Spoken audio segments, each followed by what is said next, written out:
మంచి కోసం ప్రారంభమైన ఒక వ్యవస్థ చెడుగా ప్రచారం జరిగింది. అదే ఓయో.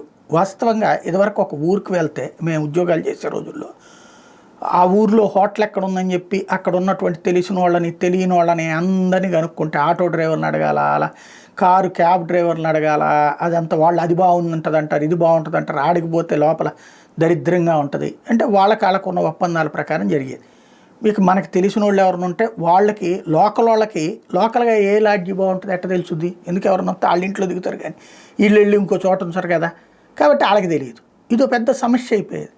ఇంకా మాలాగా ఇలా ఊళ్ళు పట్టుకు తిరిగేటటువంటి వాళ్ళు ఎవరైనా వెళ్ళిన వాళ్ళు ఉంటే ఆ ఊళ్ళో ఆ హోటల్ అయితే బెటర్ అబ్బా అని చెప్పి ముందే చెప్పుకుని అట్లా ఒకళ్ళకొకళ్ళని చెప్పుకుంటుండేవాళ్ళు.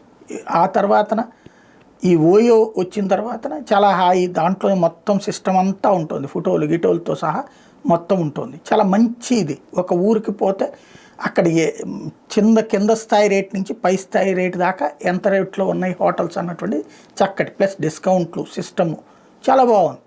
కానీ కాలక్రమంలో దాని మీద వచ్చినటువంటి చివరికి సినిమాల్లో పాటలు, జబర్దస్తుల్లో కామెడీలు, ఓయో రూమ్ అంటే పెళ్ళయిన భార్యాభర్తలతో సంబంధం లేదు, 2 ఐడి కార్డులు ఉంటాయి. అంటే ఓయోలో ఎవరి పేరుతో బుక్ చేస్తే వాళ్ళది, వాళ్ళు ఎవరిని తీసుకుని వస్తే వాళ్ళని రానియాలి. తద్వారా లవ్వర్లకి ఇది ఒక ఆట అయిపోయింది.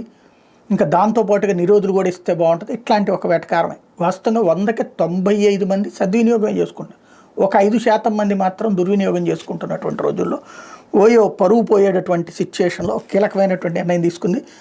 భాగస్వామి హోటళ్లకు ఓయో కొత్త చెక్-ఇన్ విధానాన్ని తీసుకొచ్చి దీని ప్రకారం హోటల్లో పెళ్లి కాని జంటలకు గదులు ఎవరు.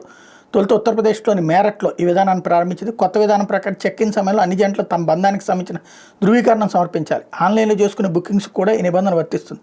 జంటల బుకింగ్స్ని తిరస్కరించిన విచక్షణాధికారిని భాగస్వామి హోటల్కి ఇచ్చినట్టు ఓయో తెలిపింది. కొత్త విధానాన్ని తక్షణ అమల్లోకి తీసుకురావాలని వాటికి సూచించింది. హోటల్ నుంచి వచ్చే ఫీడ్బ్యాక్ ఆధారంగా మరిన్ని నగరాలకు ఈ విధానాన్ని విస్తరింపజేయాలని ఓయో భావిస్తుంది. పలు నగరాల్లోని హోటళ్లలో పెళ్లిగాని జంటల గదులు అద్దెకి ఇవ్వడాన్ని అనుమతించరాదని పలు వర్గాల నుంచి వచ్చిన సూచనల ఆధారంగా నిర్ణయం తీసుకున్నట్టు ఓయో చెప్పింది. కుటుంబీకులు, విద్యార్థులు, వ్యాపారవేత్తలు, ఆధ్యాత్మికవేత్తలు, ఒంటరిగా పర్యటన చేసే వాళ్ళకి సురక్షితమైన బాధ్యతాయుతమైన ఆతిథ్య పద్ధతులు అందించేందుకు ఓయో కట్టుబడి ఉంది.